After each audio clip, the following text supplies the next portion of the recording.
Donc, tu es en service civique ici depuis 2 mois, mais avant cela, tu m'as dit que tu participais à la maison de service Colucci à une mission bénévole. Oui. Tu peux m'en dire un petit peu plus?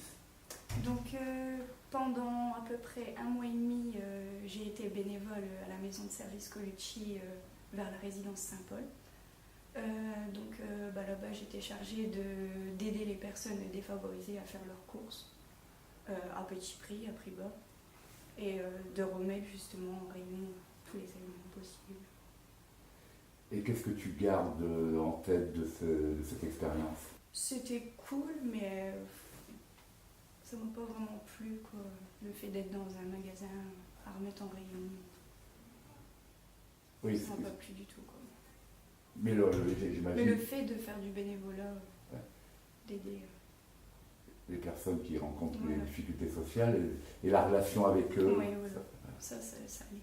Et qu'est-ce qui t'a ensuite donné envie d'être candidate à un service civique? De base, je savais vraiment pas ce que je voulais faire après mon bac. C'est d'ailleurs pour ça que je suis partie en licence de fac. J'ai raté ma première année de fac, j'ai voulu redoubler, j'ai raté aussi cette année d'ailleurs. Et quand j'ai vu l'annonce du service civique ici, j'ai tout de suite tenté. Et depuis 1 mois et demi, je suis ici et je me retrouve très bien ici, quoi. Tu connaissais l'association Donut avant? Je connaissais pas du tout et je me suis renseignée quand j'ai vu l'annonce sur internet, sur Ouais. le site. Et que penses-tu de Donut maintenant, au bout d'1 mois et demi d'expérience? C'est une très bonne idée, je trouve, cette association pour les résidents, les personnes trisomiques et tout. Moi, elles sont bien entourées et puis elles se sentent autonomes, indépendantes. Je trouve ça très bien.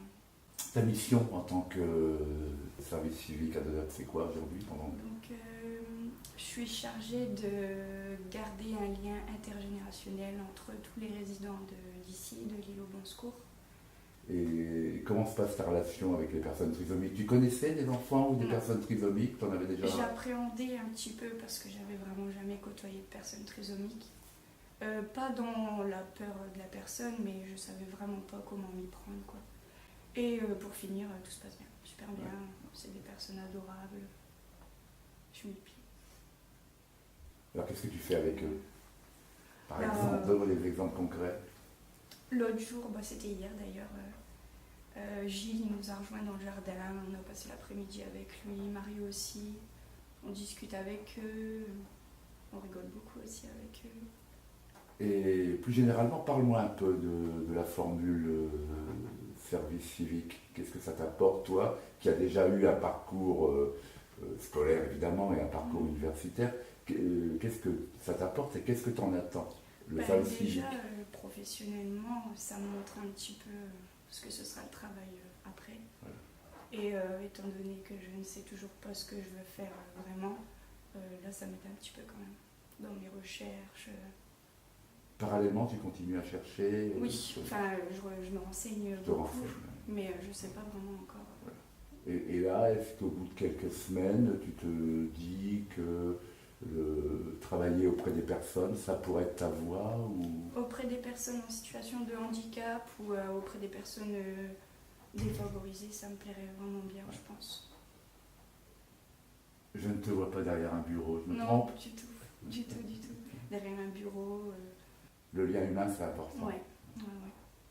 Je déteste rester toute seule, à rien faire. C'est d'ailleurs pour ça que j'ai cherché mon service civique. Merci Marie. Merci.